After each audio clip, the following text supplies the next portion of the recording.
Leviathan, the ancient sea demon that terrified civilizations. There's something lurking in the deepest parts of the ocean. Something so terrifying that ancient civilizations wrote about it in their most sacred texts. Something so powerful that even God himself had to chain it down. They called it Leviathan.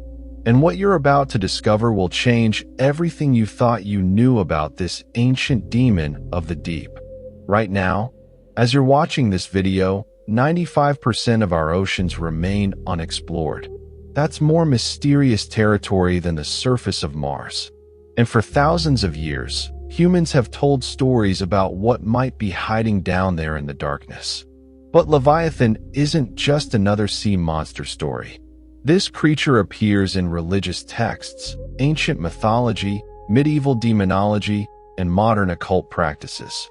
It's been described as a dragon, a serpent, a whale, and something far worse than any of those things combined. Before we dive into the abyss, make sure you hit that subscribe button, because what we're uncovering today goes deeper than you ever imagined. And trust me, you're going to want to follow along for every single terrifying detail. Let me ask you something. What if I told you that nearly every ancient civilization on Earth has a story about a primordial sea serpent?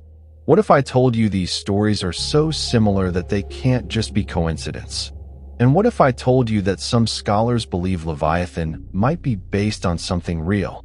The name Leviathan comes from the Hebrew word Leviathan, which means twisted or coiled. And that's exactly how it's described in the oldest texts we have. A massive serpent coiled in the depths of the sea, so large that it could wrap around the entire world. But this isn't just some mythological creature from bedtime stories. Leviathan represents something much more fundamental and much more terrifying. In the Hebrew Bible, in the book of Job, there's an entire chapter dedicated to describing Leviathan. And the description is absolutely chilling. God himself speaks to Job, challenging him with questions about this creature. Can you pull in Leviathan with a fishhook or tie down its tongue with a rope? Can you put a cord through its nose or pierce its jaw with a hook? The implication is clear.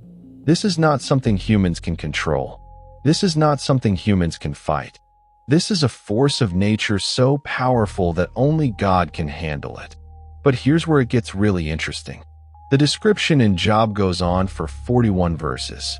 41 verses describing a single creature. Let me read you some of the most spine-chilling parts, and as I do, I want you to really visualize what's being described here. Its snorting throws out flashes of light. Its eyes are like the rays of dawn. Flames stream from its mouth. Sparks of fire shoot out. Smoke pours from its nostrils as from a boiling pot over burning reeds. Its breath sets coals ablaze, and flames dart from its mouth. Now pause for a second. We're talking about a sea creature that breathes fire. A creature whose very breath can set things ablaze. Whose eyes glow like the morning sun. This isn't just a big fish or a whale. This is something else entirely. The text continues. Strength resides in its neck. Dismay goes before it. The folds of its flesh are tightly joined. They are firm and immovable. Its chest is hard as rock, hard as a lower millstone. When it rises up, the mighty are terrified. They retreat before its thrashing. Are you starting to see the picture? This creature is described as having impenetrable scales, a body so hard that weapons bounce off it, and a presence so terrifying that even the mightiest warriors run in fear. But we're just getting started. The sword that reaches it has no effect, nor does the spear or the dart or the javelin. Iron it treats like straw and bronze like rotten wood. Arrows do not make it flee. Sling stones are like chaff to it. A club seems to it but a piece of straw. It laughs at the rattling of the lance. Let that sink in. Leviathan is invulnerable, completely and utterly invulnerable to any weapon humans possess. And it laughs at our attempts to fight it. There's something deeply unsettling about that image. A creature so powerful that our greatest weapons are nothing more than toys to it. But here's the part that really should make your blood run cold. The passage ends with this: "Nothing on earth is its equal, a creature without fear. It looks down on all that are haughty. It is king over all that are proud." King over all that are proud. In biblical symbolism, pride is the ultimate sin. It's what caused Lucifer to fall from heaven. And here we have Leviathan, described as the king of pride itself. This isn't just a sea monster. This is a demon, a representation of everything dark and chaotic in the universe. Now, before you think this is just one isolated reference in an ancient text, let me show you how deep this rabbit hole goes. Leviathan appears in multiple books of the Hebrew Bible. In Psalms, it's mentioned as a creature that God created to frolic in the seas. In Isaiah, there's a prophecy about the end times that specifically mentions Leviathan. In that day, the Lord will punish with his sword, his fierce, great and powerful sword, Leviathan the gliding serpent, Leviathan the coiling serpent. He will slay the monster of the sea. Did you catch that? At the end of the world, God himself will have to come down and personally kill Leviathan. This creature is so significant, so powerful, that its destruction is tied to the apocalypse itself. But the Hebrew Bible isn't the only place Leviathan appears. To truly understand this demon, we need to look at the older traditions, the myths that existed before the Bible was even written. And that's where things get really fascinating. In ancient Canaanite mythology, there's a sea serpent called Leviathan. Sound familiar? Leviathan was a seven-headed sea dragon, a servant of the god of chaos and the sea, Yam. In the Baal cycle, one of the oldest mythological texts we have from that region, there's an epic battle between the storm god Baal and the sea serpent Leviathan. Baal defeats Leviathan, crushing its seven heads and establishing order over chaos. Now here's what's important. The Canaanites lived in the same region as the ancient Israelites. They shared cultural influences, traded with each other, sometimes even intermarried. And their mythology was older, much older. So when we see Leviathan in the Hebrew Bible, we're actually seeing an adaptation of an even more ancient myth. But it goes back further than that. In Babylonian mythology, there's a creation story called the Enuma Elish. In this story, the universe begins with a primordial sea goddess named Tiamat. Tiamat is described as a massive dragon or serpent, the embodiment of the saltwater ocean and the forces of chaos. The god Marduk battles Tiamat and defeats her, splitting her body in half to create the heavens and the earth. Are you seeing the pattern? Across multiple ancient civilizations in the Near East, we have stories of primordial sea serpents representing chaos and darkness. And in each story, a god of order and light must defeat this serpent to create the world as we know it.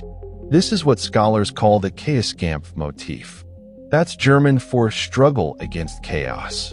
It's one of the oldest and most universal themes in human mythology.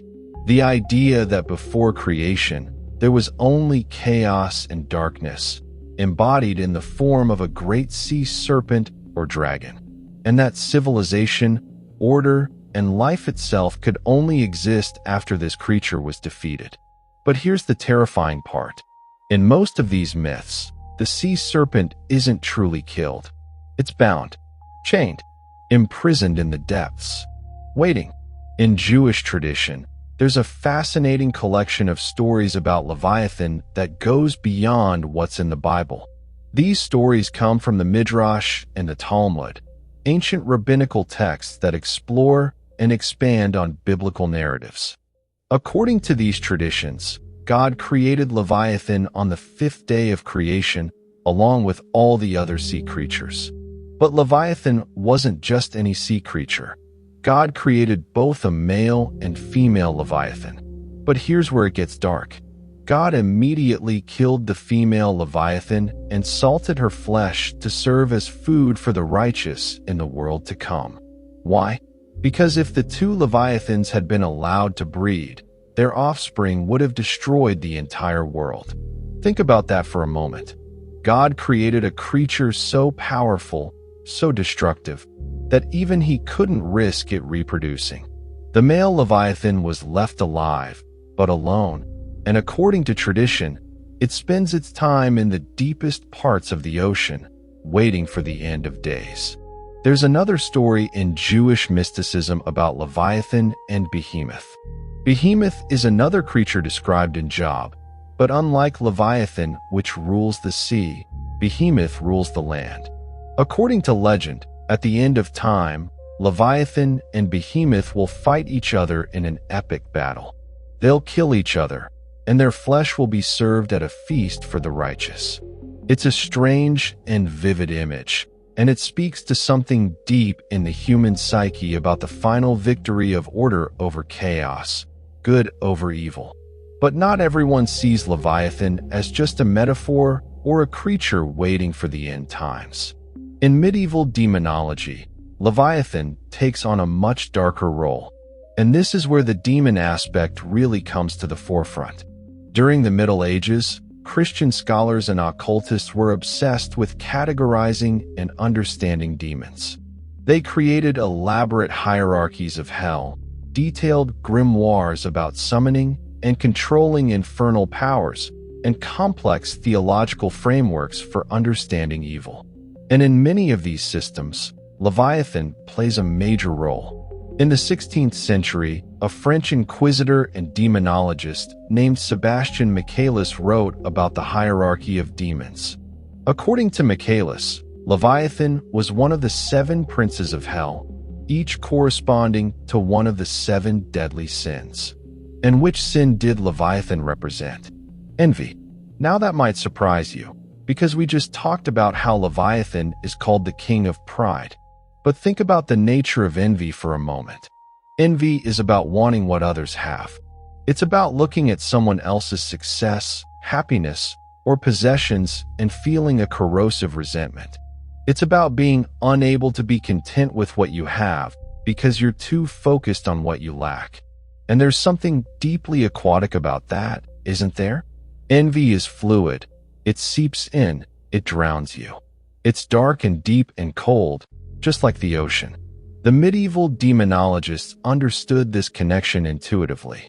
In the grimoire tradition, particularly in texts like the Lesser Key of Solomon and the Grand Grimoire, Leviathan is described as one of the most powerful demons a magician might attempt to summon. But the warnings are always severe. Leviathan is not a demon to be trifled with. It's ancient, powerful, and deeply dangerous. According to these texts, Leviathan can appear in many forms. Sometimes as a massive sea serpent, coiled and terrifying. Sometimes as a great dragon with multiple heads, breathing fire and smoke. And sometimes, most disturbingly, as a beautiful human figure, androgynous and alluring, with eyes that reflect the depths of the ocean.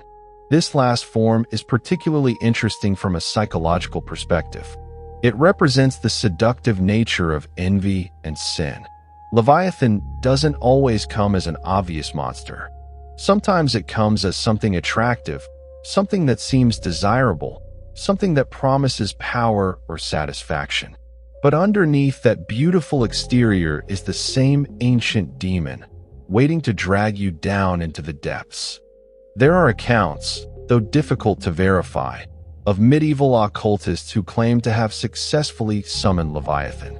The stories follow a similar pattern. The magician would perform elaborate rituals, often near the sea or a large body of water. They would draw specific sigils and protective circles. They would recite incantations in Hebrew or Latin or older, more obscure languages. And then, according to these accounts, the water would begin to move, not with waves, but with something underneath, something massive. The temperature would drop. The air would fill with a smell like brine and decay. And slowly, a presence would make itself known. But here's the thing about these summoning stories. They almost never end well. Even when the magician supposedly succeeds in controlling Leviathan, there's always a price. Madness, obsession, drowning, even far from water. It's as if Leviathan grants what you ask for, but in doing so, ensures your destruction. One famous account comes from a 17th century French manuscript. A nobleman, whose name has been lost or deliberately obscured, became obsessed with the idea of summoning Leviathan to gain power over his rivals at court. He spent years studying the grimoires, preparing his ritual, gathering rare components. Finally, on the night of a new moon, during a great storm, he performed the summoning on the rocky coast of Brittany. According to witnesses who survived, the sea itself seemed to rise up. The waves grew to impossible heights, and in the midst of the storm, they saw something that defied description.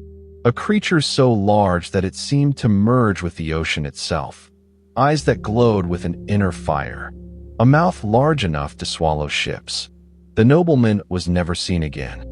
His body was found 3 days later, washed up on a beach miles away. But here's the disturbing part. He hadn't drowned. There was no water in his lungs. He had died of what appeared to be sheer terror, his face frozen in an expression of absolute horror. And in his hand, clutched so tightly that they had to break his fingers to retrieve it, was a single scale. A scale unlike anything from any known sea creature.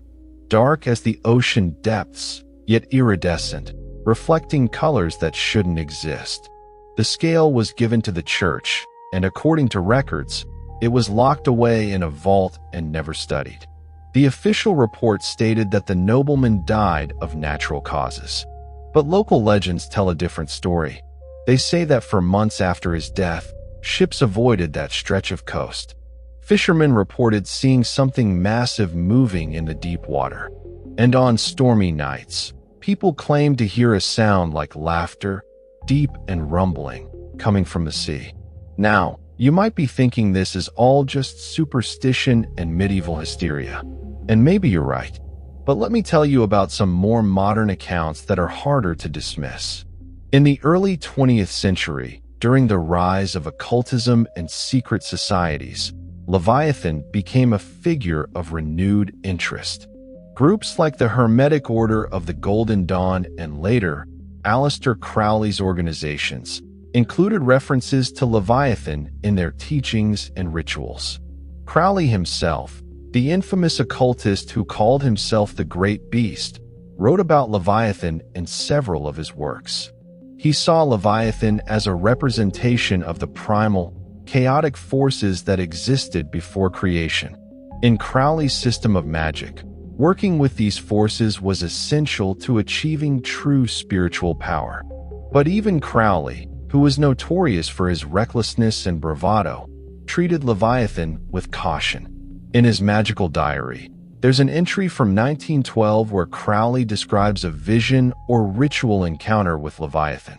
He writes about descending into the depths of the subconscious, going deeper than he had ever gone before.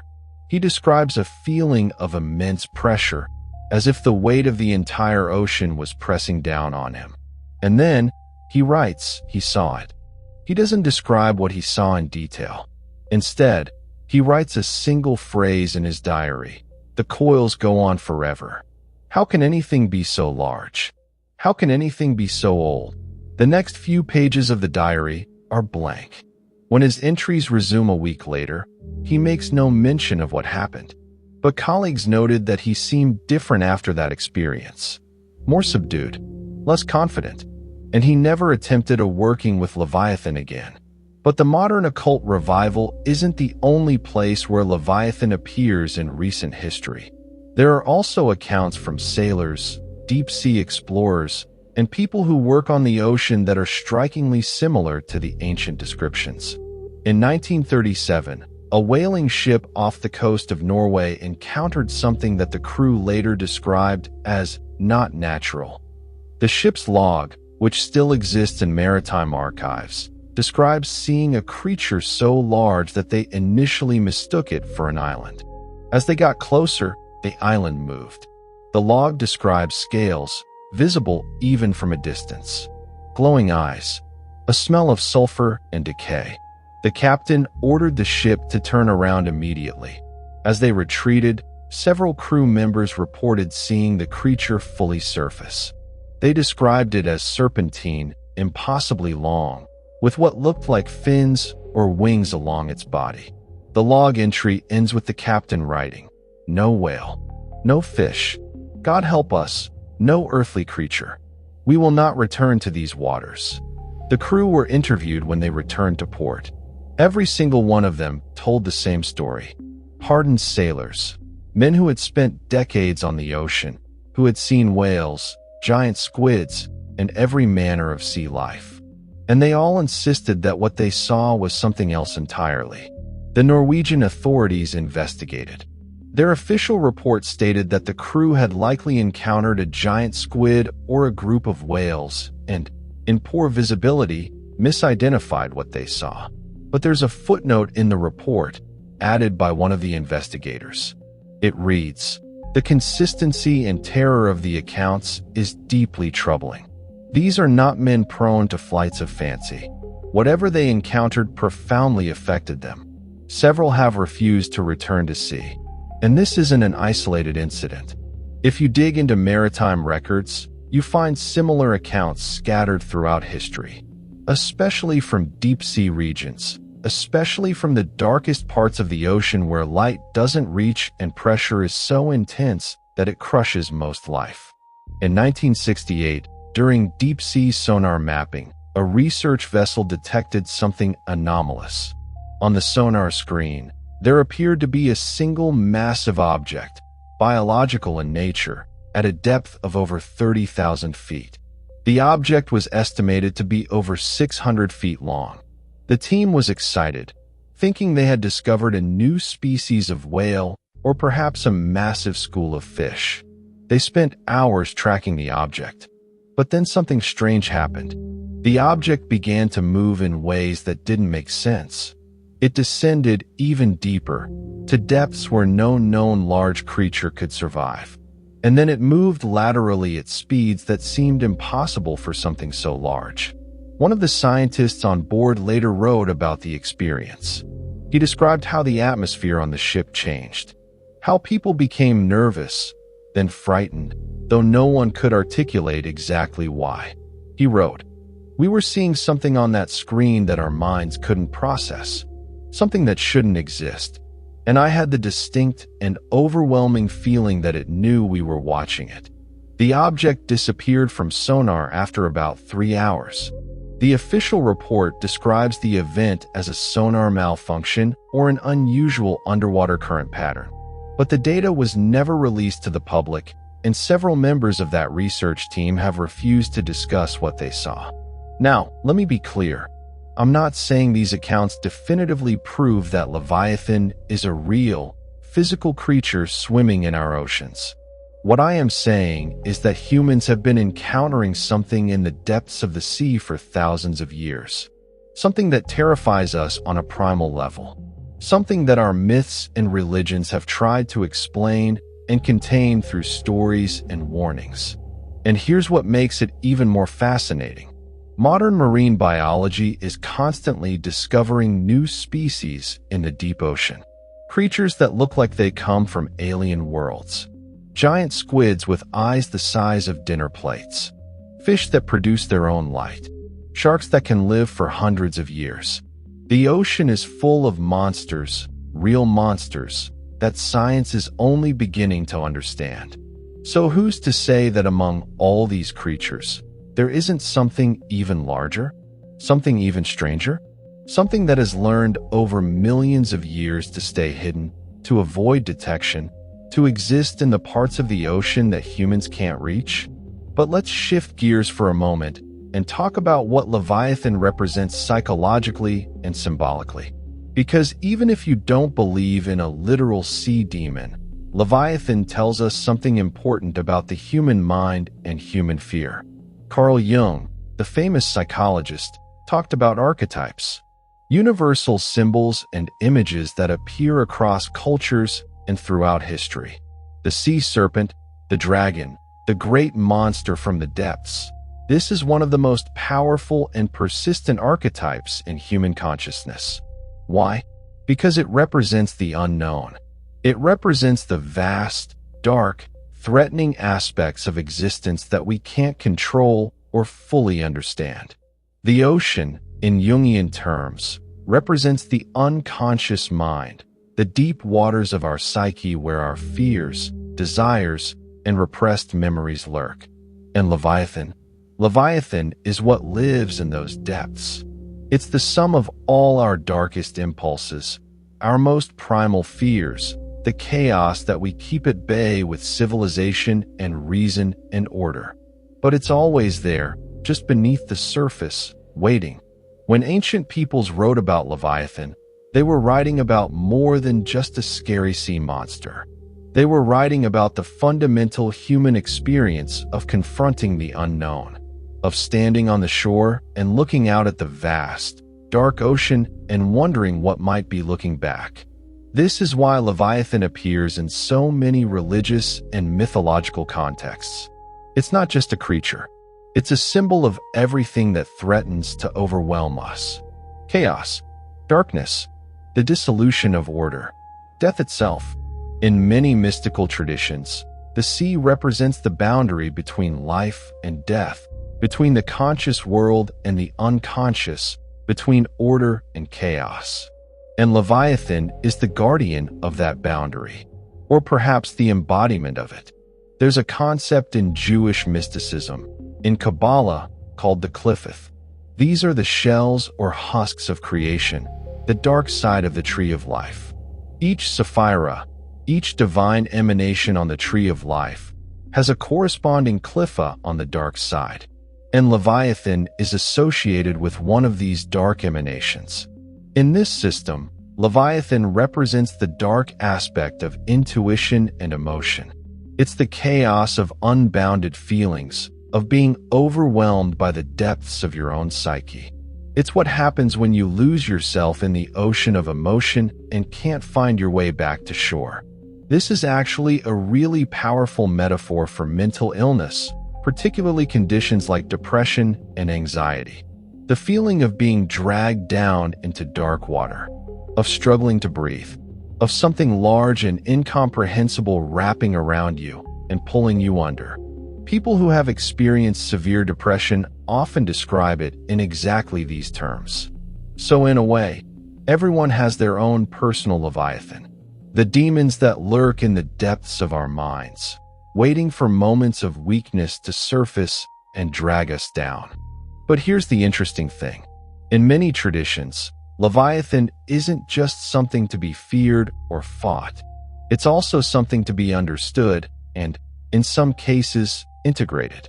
In alchemy, the philosophical and proto-scientific tradition that predated modern chemistry, there's a concept called the nigredo, the blackening. It's the first stage of the alchemical process, where the base material is broken down and reduced to its most chaotic, undifferentiated state. It's often represented by a black sea or a dragon. The nigredo is necessary. You can't create gold without first breaking down the base metals into their primordial state. You can't achieve spiritual enlightenment without first confronting and integrating the shadow aspects of yourself. Leviathan, in this context, represents the nigredo stage, the confrontation with chaos, the descent into the depths. It's terrifying, yes, but it's also necessary for transformation. This is why some modern occultists and spiritual practitioners actively work with Leviathan symbolism, not to summon a demon or make a deal with evil, but to confront and integrate the chaotic, unconscious aspects of themselves, to dive into the deep waters of their own psyche and face what they find there. There's a practice in some forms of chaos magic called invoking Leviathan, but it's not what you might think. It's not about summoning a demon in a physical sense. It's about deliberately entering a state of emotional and psychological chaos, confronting your deepest fears and most primal feelings, and then emerging from that experience with greater self-knowledge and integration. People who have gone through this practice describe it as one of the most difficult things they've ever done. like voluntarily drowning yourself and trusting that you'll find air again, like letting the monster catch you and discovering that you survive the encounter. But not everyone who makes this journey comes back whole. That's the risk. When you stare into the abyss stares back into you. When you invite chaos into your life, you might not be able to put it back in its box. This brings us to a really important question. If Leviathan represents chaos and darkness, if it's a symbol of everything that threatens order and civilization, why does God allow it to exist? In the book of Job, God doesn't apologize for creating Leviathan. In fact, he seems almost proud of it. When Job questions God about why he's suffering, God's response is essentially, "Look at all the incredible, powerful, terrifying things I've created. Look at Leviathan. Can you control it? Can you even comprehend it? Who are you to question my decisions?" There's a theological concept here that's worth exploring. It's the idea that creation requires both order and chaos. Light requires darkness to have meaning. Good requires evil to be defined. And life itself requires death. In Jewish mysticism, there's an idea that God created the world by withdrawing himself, creating a space, a void where he was not. This is called tzimtzum, contraction. In that void, in that absence of God, creation could happen. But that void also contained the potential for chaos, for evil, for everything that is not God. Leviathan, in this framework, is part of that necessary chaos. It exists because creation requires it. Without the sea serpent, without the dragon of chaos, there would be no need for order, no meaning to civilization, no heroism in confronting fear. This is a difficult concept for modern minds because we tend to think in terms of good and evil as separate, opposed forces. But many ancient traditions saw them as complementary, two sides of the same coin. You can't have one without the other. And at the end of time, according to prophecy, Leviathan will be slain. The great sea serpent will finally be killed, and its flesh will feed the righteous. What does that mean symbolically? It means that chaos will ultimately be integrated into order. The unconscious will be fully brought into consciousness. The darkness will be illuminated. All that is hidden will be revealed. But until that final day, Leviathan remains in the depths, waiting, coiled in the darkest parts of the ocean. A reminder that beneath the surface of our ordered, civilized world, chaos still exists. Let me tell you about one more modern account before we start wrapping up.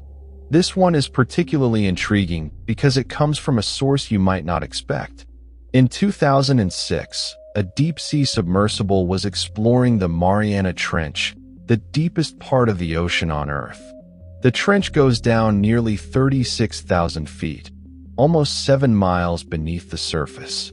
At that depth, the pressure is over 8 tons per square inch. It's one of the most hostile environments on the planet. The submersible was unmanned, operated remotely, equipped with cameras and scientific instruments. It was part of a project to explore and map the deepest parts of the ocean floor. For hours, the cameras sent back images of an alien landscape, strange rock formations, extremophile bacteria, the occasional bizarre fish adapted to the crushing pressure. And then, at a depth of over 32,000 feet, the cameras captured something that caused immediate controversy when the footage was later reviewed.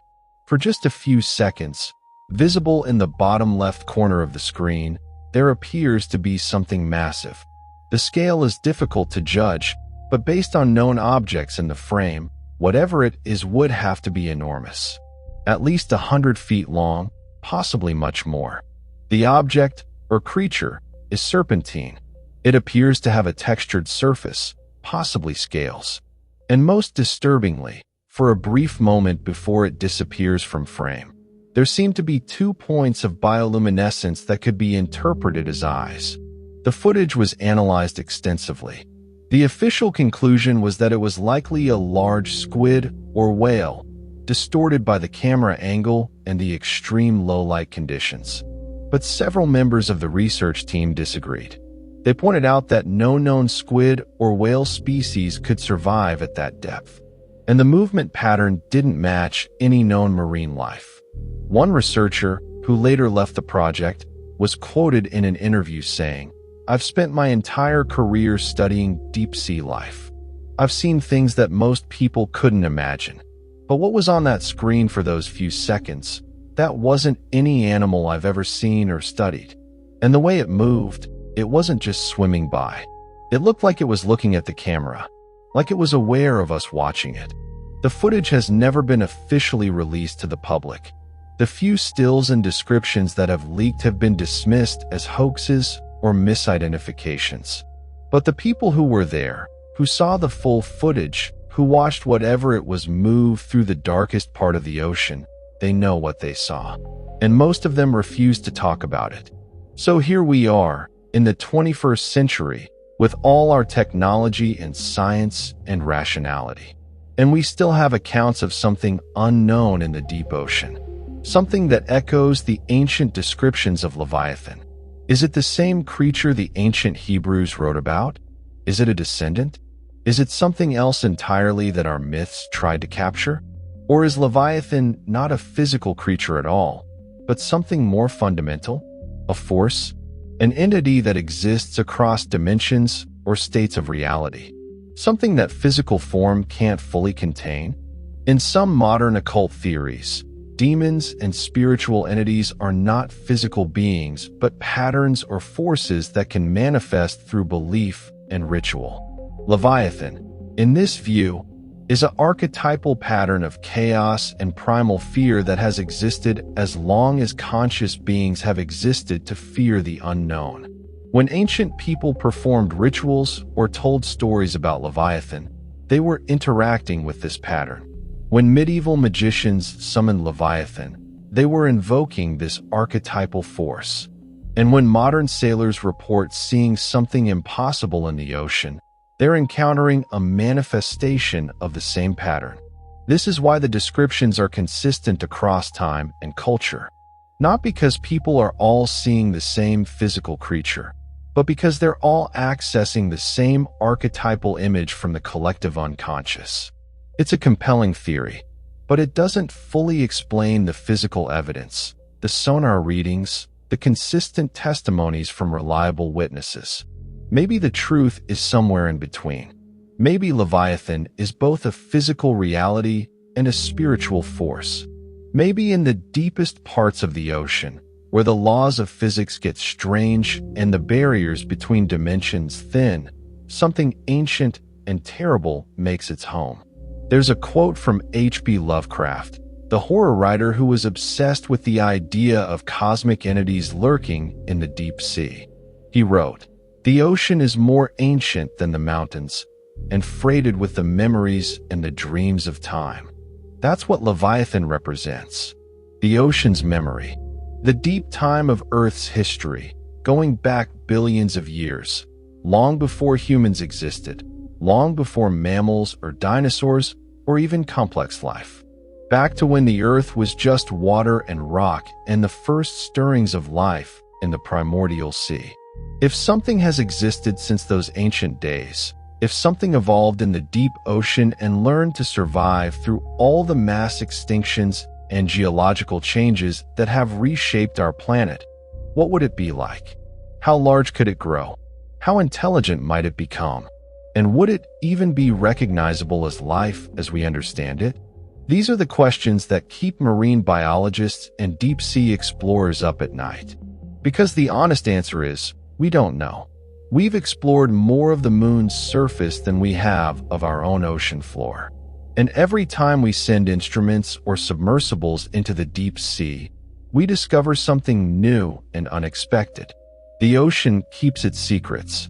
And maybe, just maybe, Leviathan is one of those secrets. Now, there's another aspect of Leviathan lore that we need to discuss, and it's one of the most fascinating. In some traditions, Leviathan has a mate or counterpart. We mentioned briefly the story of God creating both a male and female Leviathan and then killing the female. But there are other versions of this story. In some texts, Leviathan is paired with Behemoth, the great land beast. Together, they represent the totality of creation, sea and land, chaos and stability. At the end of time, they will battle each other in a cosmic struggle. But in other, more obscure traditions, Leviathan is paired with a female demon called Lilith. Now, Lilith is a whole rabbit hole of her own, but briefly. In Jewish folklore, Lilith was Adam's first wife, before Eve. She refused to be subservient to Adam and left the Garden of Eden, becoming a demon. In some Kabbalistic texts, Lilith is associated with the sea and with Leviathan. She's described as the bride of Samel, the demon of death, but she's also sometimes called the mate of Leviathan. Together, Lilith and Leviathan represent the forces of chaos and seduction, drawing humans away from God and into the depths of sin. This pairing is symbolically powerful. Lilith represents the chaos of sexuality and desire, the wild feminine energy that refuses to be controlled. Leviathan represents the chaos of nature and the sea, the masculine energy of raw power and destruction. Together, they form a complete picture of primal chaos. In medieval art and illuminated manuscripts, you sometimes see images of Leviathan with Lilith riding on its back or emerging from its coils. These images were meant to be warnings about the dangers of succumbing to temptation and chaos. But they're also strangely beautiful and powerful, capturing something primal about human fear and desire. There's a psychological interpretation here too. If Leviathan represents the deep unconscious and Lilith represents repressed sexuality and desire, then together they represent all the aspects of ourselves that civilized society tells us to repress and control. The parts of ourselves that are wild and chaotic and dangerous. And yet, these are also the parts of ourselves that are most alive, most authentic, most powerful. This is the paradox of Leviathan. It's terrifying and destructive, yes, but it's also vital and necessary. Without chaos, there's no creativity. Without the depths, there's no possibility of profound transformation. Modern depth psychology, particularly in the Jungian tradition, would say that you can't achieve psychological wholeness without integrating your shadow, without facing the Leviathan within. You have to descend into the depths, confront the monsters there, and bring back the treasure. That treasure is self-knowledge, authenticity, wholeness. But the journey is dangerous, and not everyone who makes it returns unchanged. Some people get lost in the depths.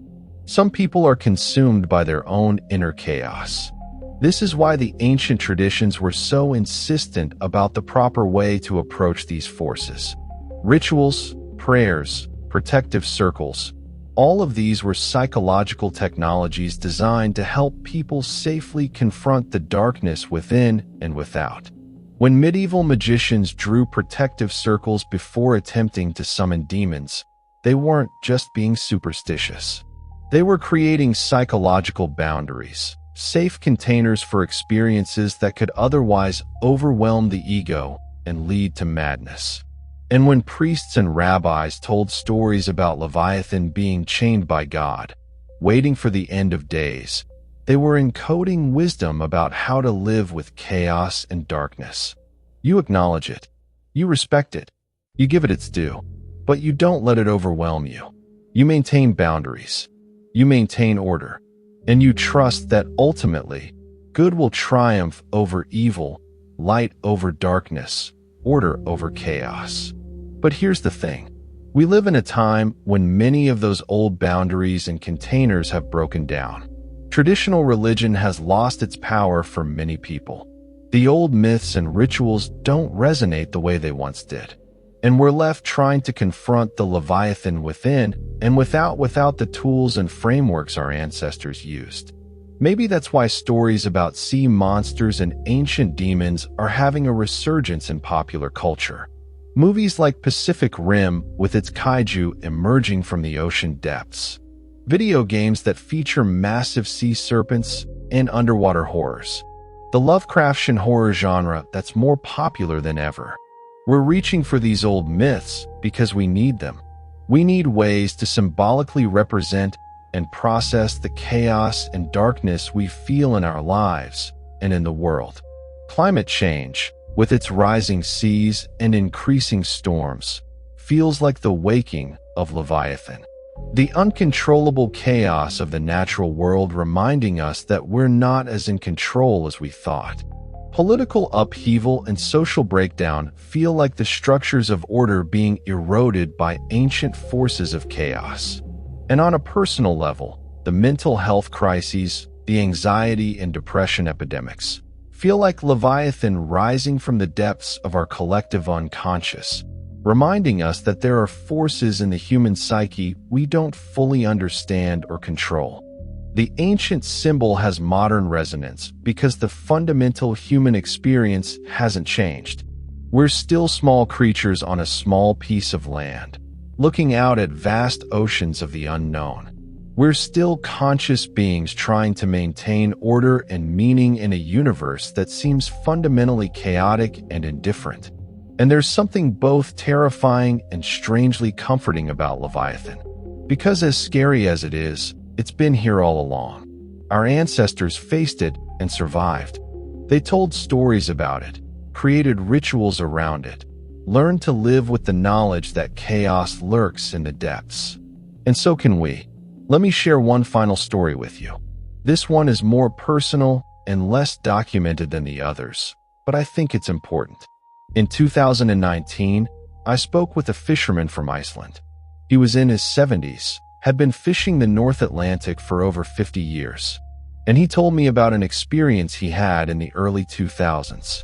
He was out alone in his boat, fishing in waters he knew well, when the sea went still, completely, unnaturally still. No wind, no waves, just flat, glassy water as far as he could see. He said it felt wrong, like the ocean was holding its breath. And then he felt his boat move, not from waves or current, but from something underneath, something massive passing beneath him. He looked over the side, and in the dark water, he could see a shape, coiled, huge, moving with a slow, deliberate purpose. He said he couldn't see the whole thing. It was too large, but he saw enough. Scales, an eye, just for a moment, looking up at him through the water. An intelligence there, an awareness, and then it was gone. The water started moving again. The wind picked up. Everything returned to normal. But he said he stood there on the deck of his boat for an hour, shaking. He told his family when he got back to port. They thought he'd been drinking or had spent too long in the sun. He never reported it officially because he knew he wouldn't be believed. But he told me that he knows what he saw. And he says he'll never forget that eye looking up at him. The feeling that something ancient and incomprehensible had seen him and, for reasons he couldn't understand, had chosen to let him live. He ended the conversation by saying something I haven't been able to stop thinking about. He said, "The ocean is older than us, older than our cities, our religions, our stories. And there are things in it that were there before we learned to stand up and walk on land. Maybe we're not supposed to understand them. Maybe we're just supposed to remember that we're visitors here, that we're guests in a world that belongs to them." Is Leviathan real? I can't answer that definitively, but I can tell you this. Whether Leviathan is a physical creature hiding in the deep ocean or a spiritual entity that manifests through belief and ritual, or an archetypal force embedded in human consciousness, it's real in the way that matters.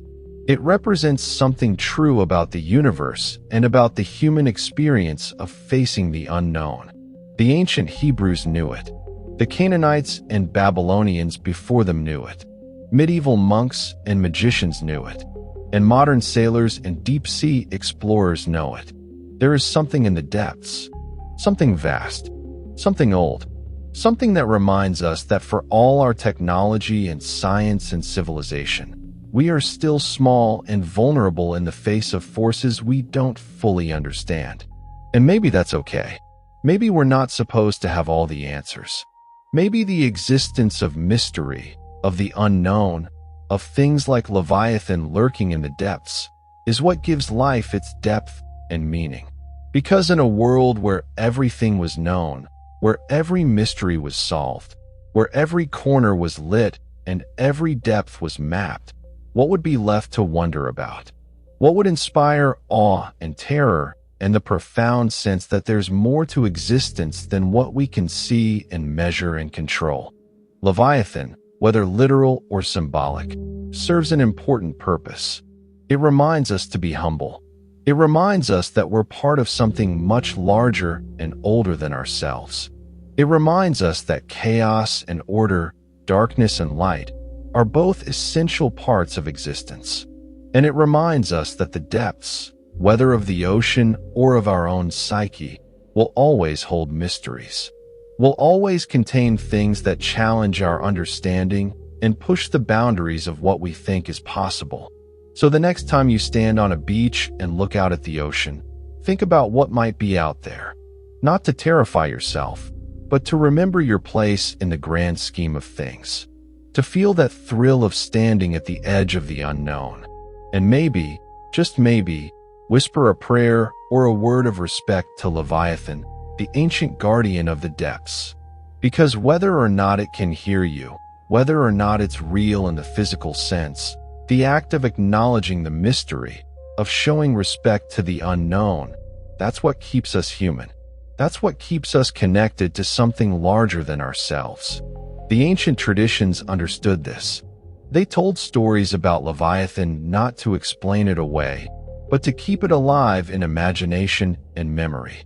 To pass down through generations the wisdom that the world contains mysteries, that the ocean hides wonders and terrors, that we should approach the unknown with respect and caution and awe. And now you know the story of Leviathan. From its origins in the oldest myths of the Near East, through its appearances in sacred texts and medieval grimoires, to modern accounts and sightings that echo the ancient descriptions. You know what it represents psychologically and spiritually. You understand why this symbol has persisted for thousands of years and continues to resonate today. But knowing about Leviathan is just the beginning. The real question is, what will you do with this knowledge? Will you dismiss it as ancient superstition? Will you let it change how you see the ocean, the world, yourself? Will you recognize the Leviathan in your own depths, the chaos and primal power that exists within your own psyche?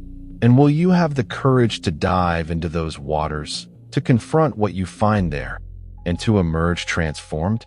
These are questions only you can answer.